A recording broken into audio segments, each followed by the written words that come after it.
Well, at least, I'm secure with him. Isang dalaga ang pumayag na magpakasal sa mayamang lalaking hindi naman niya mahal. Paano na lang kung bigla niyang makita ang magpapatibok talaga ng puso niya? Huli na kaya para sa kanilang dalawa? Sabay-sabay po nating pakinggan ang buhay ni Elizabeth Alawi or Ella for short.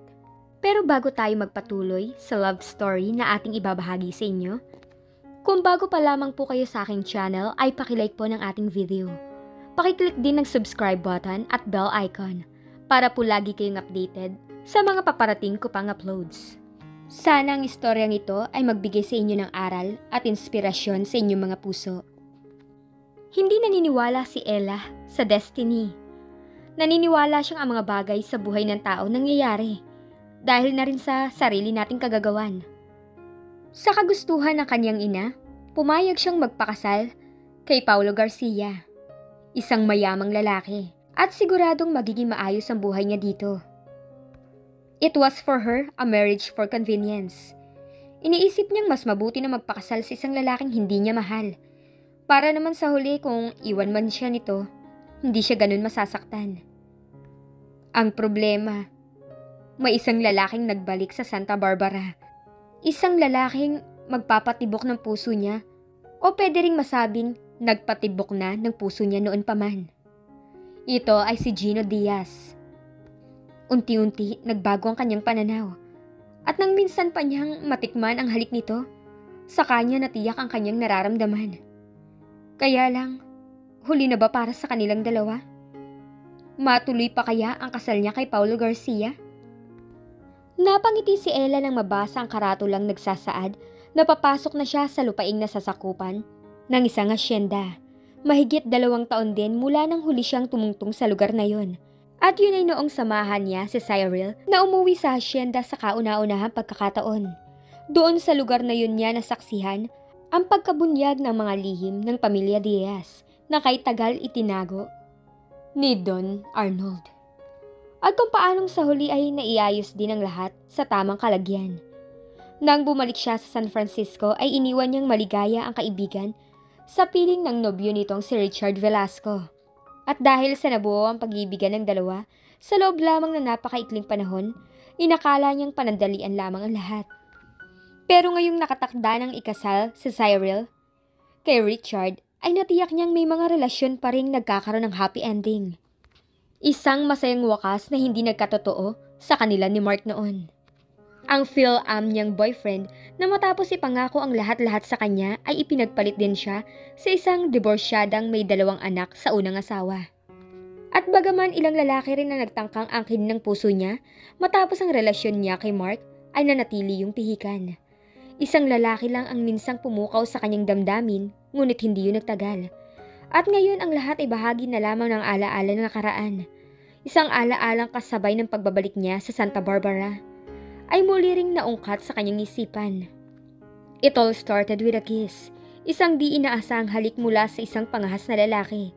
Ngunit sa kabila nun ay itinago niya ang alaala ng halik na yon sa puso niya. But it was just a kiss. Minsan pa ay sinabi niya sa kanyang sarili at nagkibit-balikat. Sa loob ng mahigit 2 taon ay pinaniwala niya ang kanyang sarili na ang halik na yon ay hindi kailanman nagkaroon ng kahulugan sa kanya. Kasabay sa pagdaan ng panahon ay napag-aralan niya kung paano makisabay sa agos ng buhay. She learned to be tougher. Hindi na siya ang dating Elizabeth Alawi na umiiyak sa isang lalaki o napadadala sa kanyang emosyon. Ngayon ay batid na niya kung paano aalisin sa kanyang sistema ang isang bagay o pangyayari na maaaring maging ugat ng kanyang kahinaan. Natuto na rin siyang maging praktikal. Isa yun sa mga naging dahilan para sundin niya ang kagustuhan ng kanyang ina. Mga 2 buwan pa at siya naman ang ikakasal sa lalaking pinili nito para sa kanya. Ano kung walang pag-ibig? Sinabi niya yun sa sarili nang sumang-ayon. Natuturuan ng puso katwiran niya. At siguro nga mabuting magpakasal na lamang siya sa isang lalaking hindi niya mahal. Upang sa huli, magkahiwalay man sila ng landas, hindi siya masasaktan. It was going to be a marriage for convenience. Yes, a marriage for convenience. Sa isip ay ulit niya. Isang kasal na magiging pasimula sa pagsasanib ng mga Alawi at Garcia. 2 kilalang pamilya sa kalakaran ng negosyo at politika. Isang pagsasanib na nangangahulugan din ng pagpapalakas ng impluwensya at kayamanan. Isa pa, nagustuhan niya ang praktikal ding ugali ni Paulo Garcia. Gwapo rin ito, sports-minded at adventurous. At tahasan namang sinabi sa kanya ng ina nitong si Doña Karen na habulin nito ng mga babae. Ngunit sa kabila ng mga kaakit-akit nitong katangian, hindi tumibok ang puso niya para dito. Mayroong pisikal na atraksyon, ngunit hindi yun naging sapat upang umibig siya rito. Well, at least, I'll be secure with him, sabi niya sa sarili. Bukod dun ay sinabi ni Paulo na igagalang nito ang kanyang kalayaan kahit kasal na sila. Isang pangako yun na anito ay maaari niyang panghawakan. Sa pagbaling niya sa manibela ay saglit niya napagmasdan ang diamond engagement ring na nasa palasingsingan niya.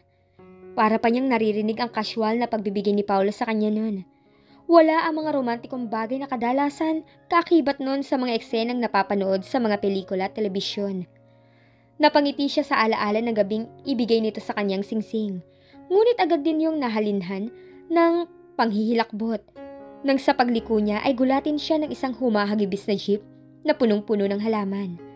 On impulse, kinabig niya sa kanan ng manibela habang ang utak niya ay tumitili ng ubod lakas. Nakaiwas siyang huwag mabangga ng jeep, ngunit naging dahilan yon upang sumadsad sa kanal ang minamaneho niyang BMW. At kung hindi siya kaagad nakapagpreno, baka nabangga niya ang puno ng niyog na ngayon ay nasa kanyang harapan. Isang pulgada na lamang ang layo nun sa unahan ng sasakyan. Oh God! Nasabi niya sa bugal-bugal na paghinga. Agad nanuyo ang kanyang lalamunan dala ng nerbiyos. Sinuri niya ang sarili. Ngunit maliban sa bahagyang pananakit ng dibdib sa puwersang nilikha ng seatbelt ay wala na siyang ibang nararamdaman. Okay ka lang ba, miss? Tanong ng tinig ng lalaki na dumalos sa kanya. Hindi pa man tumitingin ay tiyak na niyang ito ang driver ng jeep na muntik nang bumangga sa kanya. At ano sa palagay mo? Tanong niya ng galit itong binalingan. Ngunit ang iba pa niyang sasabihin ay nabitin sa alanganin nang makilala kung sino ang lalaki. Gino? Nakita niya nang mapakunot noo ito. Elizabeth? Bago maya-maya ay ngumiti ito na para bang walang nangyari. Para bang hindi nanganib ang buhay niya sa pagiging reckless nito. Sukat doon nagbangon ang inis niya. Nang matanggal ang seatbelt ay padaskol niyang itinulak pabukas ang pinto. Walang pakialam kung tamaan man ito. Ikinagagalak kong makita ka muli rito sa Santa Barbara, Elizabeth. Sabi nito at binaliwala ang galit na anyo niya. Just who the hell do you think you are? Singhal niya rito. Ngunit maliban sa bahagyang pagkagulat sa reaksyon niya, ay nanatili ang ngiti sa mukha nito. Lalo lamang niyang ikinainis. Ikaw ba ang may-ari ng kalsada? Para kang hari kong magmaneho. Mabagal lang ang pagmamaneho ko. Miss Elizabeth, ikaw ang mabilis magpatakbo sa magaramong sasakyan. Ikaw rin ang basta nalang lumiko nang hindi tinitingnan kung may makakasalubong ka. Huwag mo akong baliktarin. Ikaw nga tong napakabilis magmaneho eh. Bukod pa doon, sinakop mo pati tong lane ko. Hindi totoo yan. Kung meron mang dapat sisihin sa nangyari, ikaw yun. Me?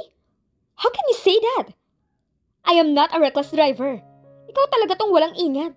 Dahil ano pa nga ba naman na masisira sa bulok mong jeep na yan? Tinapunan niya ng sulyap ang sasakyang maayos na nakahimpil sa gilid ng makipot na kalsada. Base sa kondisyon nung kalawangin na at bakbakang pintura, katawang tila bibigay na sa sangkatutak na halaman, ay tama lang ang description niyang bulok na yun. Hindi niya inalis ang pagkakatitig sa mukha ni Gino. Gusto niyang makita kung ano ang magiging reaksyon nito sa pamimintas niya. Miss Elizabeth, tinitiyak ko sa iyong mas marami na naging pakinabang sa bulok na sasakyan na yan kumpara dito sa magaramong auto. Hindi mahalaga kung bulok, ang importante nagagamit ang panghanap buhay. Nagtaka siya kung bakit wala man lang bakas ng pagkainsulto sa sagot nito, bagkus ang nahimigan niya roon ay pagmamalaki. Ipinagmamalaki nito ang isang bulok at karag-karag na sasakyan? Dala pa rin ng inis, sinamantala niya ang pagkakataon para ipagpatuloy ang panginsulto. Gosh! Hindi ko maisip kung paano mo babayaran ang damage ng BMW ko. Sakaling nabangga mo ako. Kahit pa siguro ibenta mo yung bulok mong jeep, hindi makasasapat sa danyos. And I wonder kung may bibili pa niyan sa ganyang kondisyon. It's a miracle na tumatakbo pa rin yan hanggang ngayon. Pero sa'yo nga ba ang jeep o sa amo mo? Mayaman ka, Miss Elizabeth. Kaya mong bumili ng magagarang sasakyan. At sa tingin ko, mabubuhay ka kahit hindi magtrabaho. Kaya minamaliit mo ang kakayanan ng isang mahirap na kagaya ko. Pero ang sama pala ng ugali mo. Well, you can say whatever you want, and I wouldn't care. Ganyan naman talaga kayo mahihirap, di ba? Kapag nasaling ang pride nyo, sinasabi nyo masama ang ugali namin. But my manners is not the issue here, kundi ang pagiging reckless mo. Abat hindi lang pala masama ang ugali mo eh. Matigas din ang ulo mo. Bakit pinagpipilitan mong reckless akong kung magmaneho? Halika! Hinawakan siya nito sa braso at hinila. Tingnan mo! Itinuro nito ang bakas ng gulong niyang malinaw na naiwan sa nagpuputik na kalsada. At base sa kanyang nakita, lumalabas na siya ang sumakop sa kabilang lane na naging dahilan upang muntik na niyang makabangga ang jeep nito. Malinaw na siyang may kasalanan. Oh, nakita mo na? Ngingisi-ngising tanong nito. Marahil ay natunugan ang sandaling pananahimik niya ay dahil sa nalaman niyang siya talaga may kasalanan. Hindi siya nagpahalatang apektado. Bagkus taas noo niyang hinarap ito. Okay, ipagpalagay na nating ako ang sumakop sa lane mo. Pero sa bilis ng takbo mo, ikaw pa rin ang may kasalanan. Pagkarinig sa sinabi niya ay napapalatak ito. Bakit ba akong idinidiin mo? Hayan at malinaw ang ebidensya. Of course. Katuwiran ang isip niya. Kahit ano ang mangyari, hindi niya aaminin siya talaga may kasalanan.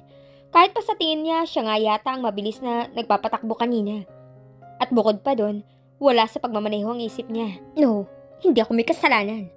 At paninindigan niya yon sa harap ng lalaking ito.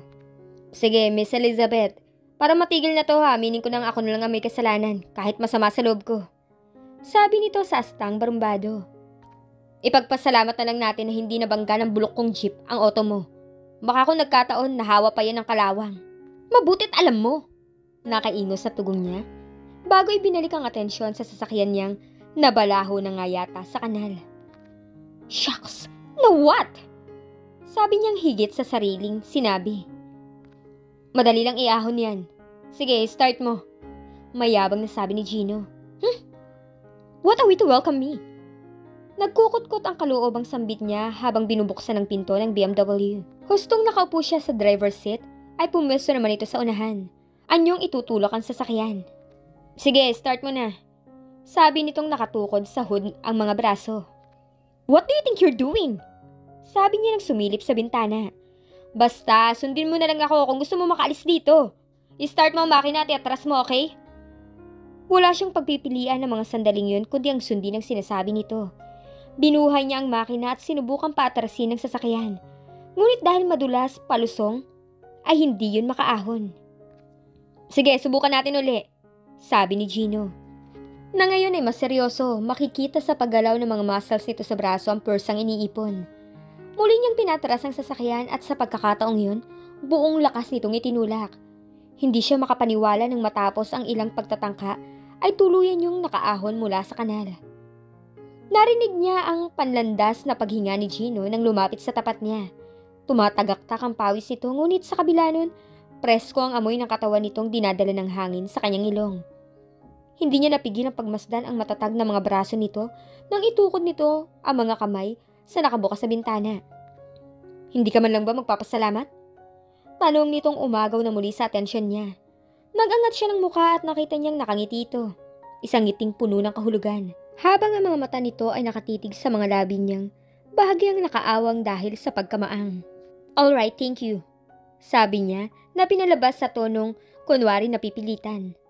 Wala bang kiss? Sinira mo na nga ang araw ko kaya pwede ba? Huwag mo nang dagdagan. Kung hindi ka kontento sa pasasalamat, here! Kinuha niya ang wallet niya sa kanyang bulsa, humugot ng 2 500 peso bill at iniabot ito. Take it! Nakita niya nang magtiim ang mga bagang nito, halatang napiko nito sa ginawa niya. Hindi ko kailangan ng pera mo. Sige na, umalis ka na. Umunat ito at pinukpok ang bubong ng kotse niya. Matapos itong tapunan ng huling sulyap, ay pinaandar na niya ang kotse palayo rito. Nang hindi na niya ito makita sa rearview mirror, ay saka lamang siya nagpabagal. Napailing siya. Kailangan bang laging may mangyaring hindi inaasahan sa tuwing magkikita sila ni Gino? Iginala ni Ella ang paningin sa malawak na solar habang mabagal na pinapatakbo ang BMW. Sa unahan niya ay maringal pa rin nakatayo ang 3-story plantation house na animo ay hinugot mula sa isang architectural magazine. Sa nakalipas na 2 taon, marami ring pagbabagong makikita sa lugar. Sa maluwang na espasyong dating parking area, itinayo ang isang kamalig na silungan ng mga sasakyang bahagi ng koleksyon ni Don Arnold mula sa pinakaluma hanggang sa pinakamodelo. Ayon kay Cyril, nagsimulang maging hobby ng Don ang pangongolekta ng mga sasakyan noon lamang 1 taon. Naisip niyang marahil wala na itong paglagyan ng pera, bukod pa sa malaking halagang inilalagay nito sa itinayong foundation. Ang garden naman ay mayroon na ngayong life-size sculpture ng mga Greek gods and goddesses na animo nagbabantay sa bakuran. Sa isang bahagi, mayroong gazebo na itinayo sa gitna ng isang lagoon. Sa pangkalahatan ay lumikha yun ng ilusyong tila background sa isang fairy tale movie. Hanggang sa iparada niya ang kotse sa tapat ng patio at hindi pa rin siya makapaniwalang naroon na siya sa makasaysayang hasyenda ng pamilya Diaz. Hustong nakababa siya ng sasakyan nang tumambad sa maluwang na pintuan ang mayordomang si Nana Munda. Sa pahapyaw na pag-aanalisa, hindi akalain ng sinuman na liebo 60 na ang edad ng babae. Mukhang malusog at malakas pa ito sa malaliksi nitong pangangatawan at sa pagkilos. Cyril, iha, nandito ng kaibigan mo. Sabik na sabi nito na nasa loob. Hindi naglipat saglit at tumambad sa kanya paningin ng kaibigan.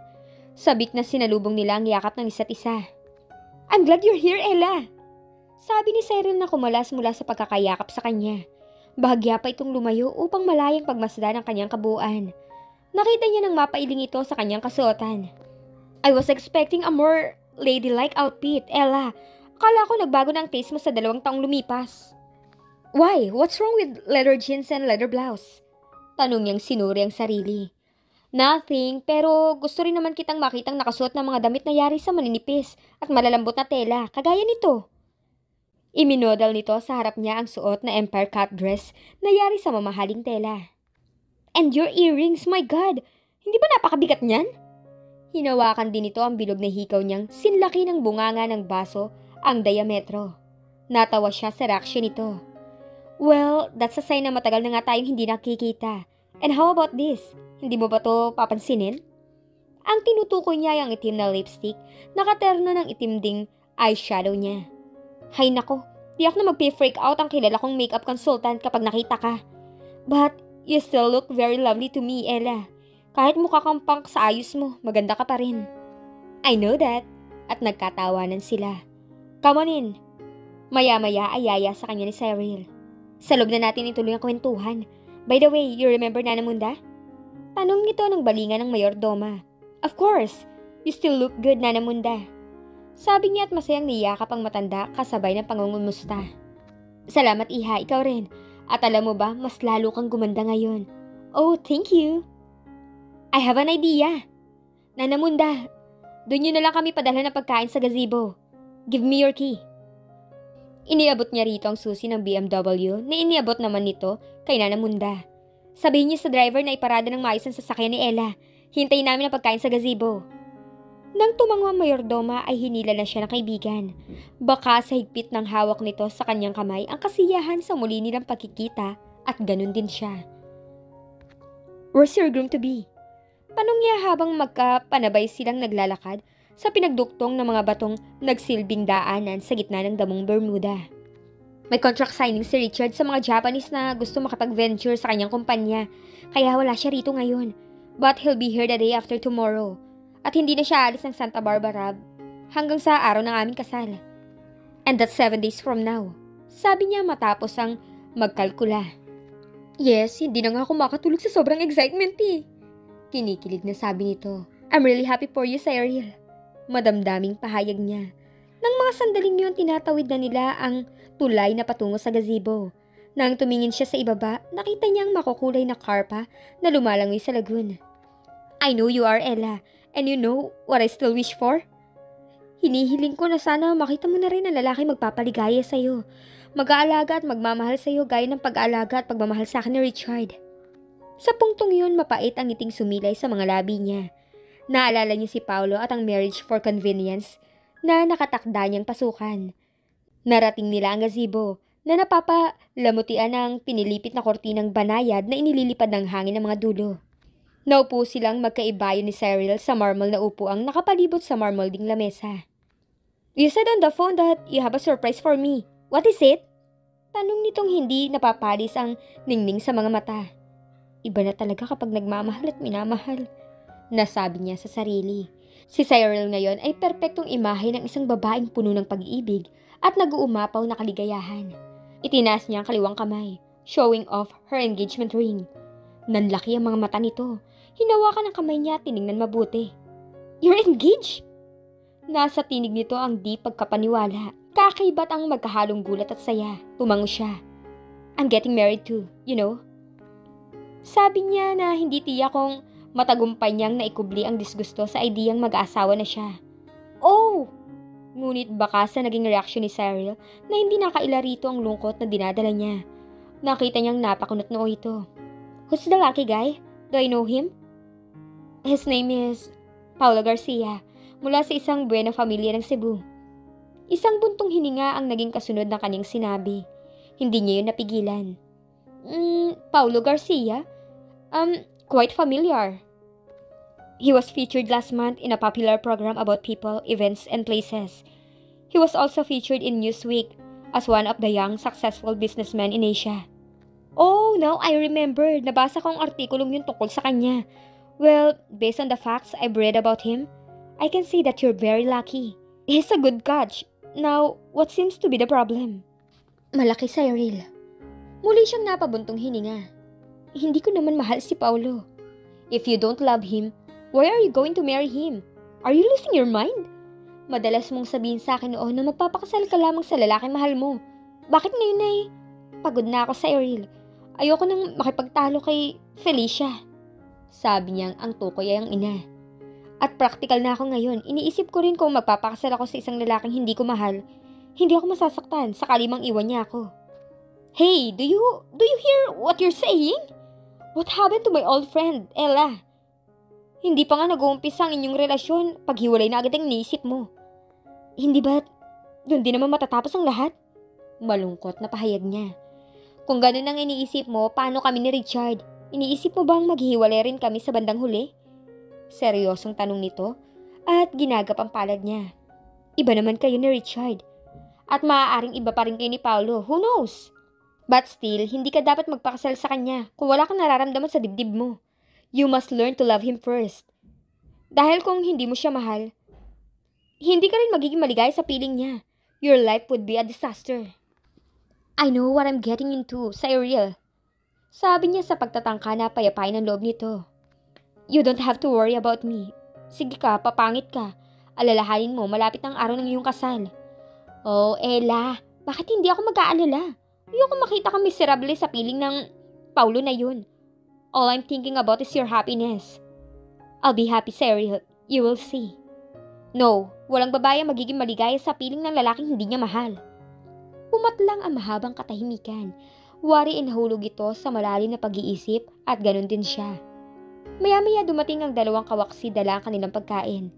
Mula sa seryosong usapan ay nabaling ang atensyon nila sa masasarap na putahing nasa kanilang harapan. Ang mabuti pa kumain na muna tayo. Huwag na natin pag-usapan ng tungkol sa pagpapakasal ko kay Paulo. Baka mawalan lang tayo ng gana. Oh, and by the way, guess kung sino ang muntik nang bumangga sa kotse ko habang papunta ko rito. Sino? Si Richard Gutierrez? Nagbibirong tanong ni Cyril. Matapos ilapag ng mga kawaksi ang huling mangkok ng ulam, pinalis na nito ang dalawa. Anong Richard Gutierrez? Yung half-brother mong si Gino, muntik na akong banggain, no? Sakay siya ng karag-karag na jeep na punong-puno ng halaman. Really? What happened? Tanong nito nang tumingin sa kanya. Ikinuwento niya rito ang buong detalye, pero ang katotohanan siyang may kasalanan. Larawan ng pagkaaliw si Cyril matapos niyang isalaysay ang mga nangyari. What's funny? Everything! Natatawang sagot nito. Bakit ba sa tuwing magkikita kayo ni Gino, lagi na lang may nangyayari? Hindi ka ba nagtataka? Hindi kaya may ibig sabihin yun? Nangiintriga ang tinging ipinagkaloob nito sa kanya. At ano naman ang ibig nung sabihin? Do you believe in destiny? No, I don't. I don't even believe in coincidence. So why would I believe in destiny? Para sa akin, tao ang gumagawa ng sarili niyang kapalaran at hindi ang tadhana. Ganyan din ang katwiran ko nung una, Ella. Pero nang makilala ko si Richard, nagbago ang lahat. Fate moves in mysterious ways, you know. At hindi ka ba nagtataka kung bakit sa laki ng mundo, kailangan itong particular na taong to ang makikilala mo? Strange, di ba? There's nothing strange about it, Cyril. Nagkataon lang ang lahat at natural na kung saan ka magpunta ang mga taong roon na makikilala mo. Kung hindi mo ko sinama rito, makikilala ko ba ang hambog na Gino na yun? Hey, bakit ba parang galit na galit ka sa kanya? Hay nako, ikaw kaya manganib ang buhay dahil sa kagagawan ng lalaking yun. Ewan ko lang kung hindi rin kumulo ang dugo mo sa kanya. Ganun lang ba talaga yun? Cyril? Alright. Wala na ako sasabihin tungkol kay Gino, pero sa palagay ko mas marami pang mangyayari na pwedeng mangyari sa mga susunod na araw. But I still don't believe in destiny, okay? Okay. Kumusta na nga palang papa mo? Pag-iiba niya ng usapan nang magsimula na silang kumain. He's fine, at dahil mayroon ng Eliza na nag-aalaga sa kanya, I don't have to worry about him. Eliza is a kind-hearted lady. Mabait din ang half-brother kong si Amir. Ang alam ko, nagpaplano na silang pakasal ni Jem. Hindi nga lang ako pumayag na mauna pa sila sa amin ni Richard, no? Really? It's nice to know that everybody's happy now. But what about your mother's family? Tanong niyang ang tinutukoy ay ang pamilya ni na Aida at Miggy. Magkapatid si Ina, sina Gino at Cyril. Sa bayan na sila ngayon naninirahan. Malaki ang tulong na nagawa ni Richard para makaahon sila sa kahirapan. Ang maliit na lupain nila sa tabi ng hasyenda, ikinumberte ni Gino sa isang garden. Oh, you should see his plants. Lalo na ang kanyang orchidarium. It is beautiful.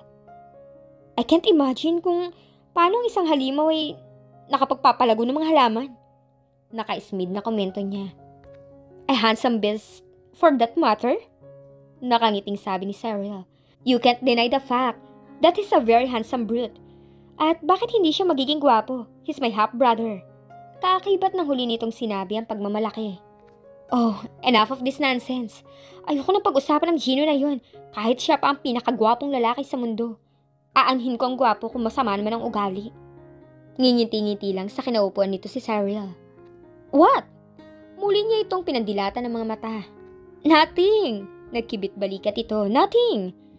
Ngunit huli ay nabakas niya sa mukha nito ang panunodyo.